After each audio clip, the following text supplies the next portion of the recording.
uyimizga bu jonim oyimmi qaynonasi kelsa nimalar bo'ladi? Birinchi marta oyingni ko'zlarida qo'rquv ko'rasan. Onalar ham kimdandir qo'rqarkan-da. Uyimiz top-tozami? Hech ham bunaqa toza turmasdi-yu. Xonamda o'tirsam birdan ovoz eshitdim. Qizim, ovqatga chiq, bolam. Onam meni birinchi marta qizim dedilar. O'zi gijja deb chaqirardilar yoki sarumashi. Voy qizim, sen turma, o'zim yuvib qo'yaman, assalim. Men tushunib yetdim. Meni qurolim bu buvim. Vaziyatdan foydalaning deb oldin do'konda oyim hech ham olib bermagan narsalarga irg'idim. Onamni butun umr pullari bo'lmasdi. Men to'lavaraman pulini. Voy oyijon, o'zim to'layman. Oling. Lekin baribir bitta uyib oldilar. Televizordan ham menga yoqadigan narsalar ko'rildi-yu. Qizim, to'ruqlaydigan payting bo'ldi. Yura qolasalim. Shakarim. Lekin xonamga chiqquncha onam xo'rlab olib bordilar. O sarmashi tez-tez uxlayotgan maktabga borasan. Buva! Uchurun qo'ysin, uxlatdim senga.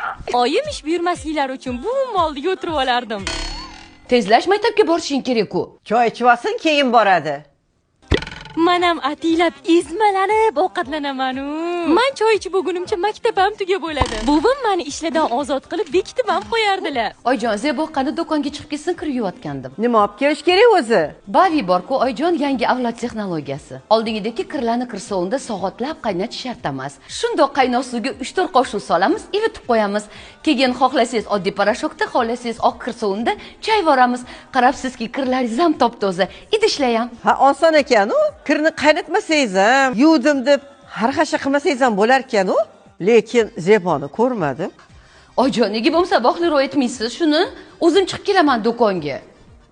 Zeba, chiq.